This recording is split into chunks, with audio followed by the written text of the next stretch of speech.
আজকে আমি চিকেন বল তৈরি করব মেয়ের জন্য। এই জন্য আমার প্রয়োজন, সব থেকে প্রয়োজন হলো ব্লেন্ডার, কেননা মাংস কিমা করার জন্য ব্লেন্ডারই দরকার।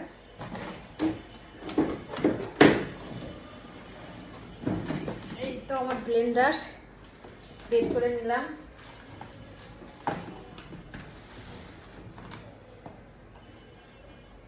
আমার মাংস কিমা করা শেষ। এই তো মাংস আর একটু পাউরুটি নিয়েছি, পাউরুটি নিলে ভালো হয়। এখানে একটু লবণ, স্বাদ মতো লবণ, আর একটু সয়া সস, গোলমরিচের গুঁড়া। আমার মেয়ে অতটা পছন্দ করবে না, এই জন্য আমি ইউজ করি নাই। শুধু লবণ আর একটু মরিচ দেব। আপনারা জানেন আমার মেয়ে চিকেন বলটা খাইতে কতটা পছন্দ করে, এই জন্য ভাবলাম যে ঘরে বসেই তৈরি করে খাওয়ার মেয়েরে। এই জন্য চিকেন বল আমি রেসিপিটা আমি জানি, শর্টকাট এটা একটা। বাহিরের খাবার খাওয়াতে চাই না, তারপরে চিকেন বলটা একটু খাওয়াইছিলাম কয়েকদিন, কিন্তু এখন আমি ঘরে বসেই ওরে তৈরি করে খাওয়াবো। তো আমি গোল গোল করে আমি পানি ফোটা আমার ভিডিও ক্লিপ নিয়ে নেই, এই তো দিয়ে দিয়েছি। একটু ভাপ দিয়ে নিলেই আমাদের চিকেন বল হয়ে যাবে। মেয়ে খাবে, কি খাবে মা? কি খাবে? খাবে না? আচ্ছা দেখা যাবে কে খায়।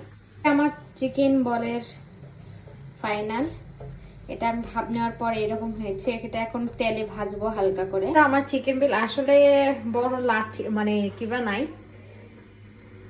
লাঠি মানে কি যেন বলে সেটা আমার কাছে নাই, আমার ছোট ছোট গুলো আসছিল। আমি এটা এখন ভাজবো।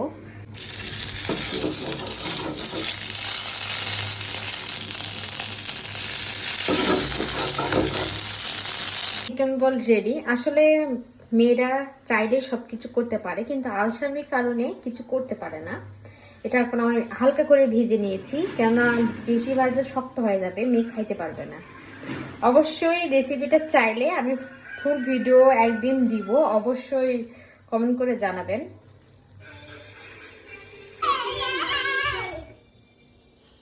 আমার মেয়ে কতটা খুশি হয়েছে দেখলেই বুঝতে পারবেন। ওয়াও, কেমন হয়েছে মা? গরম গরম। আমার মেয়ে অনেক খুশি। আসলে চিকেন বলটা মেয়ে খুবই পছন্দ করে। ওরে আল্লাহ,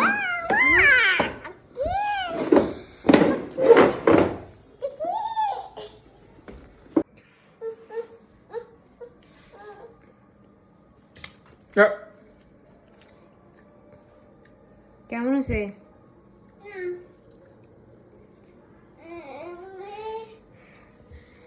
তোমার কি হয়েছে? কেমন আছে?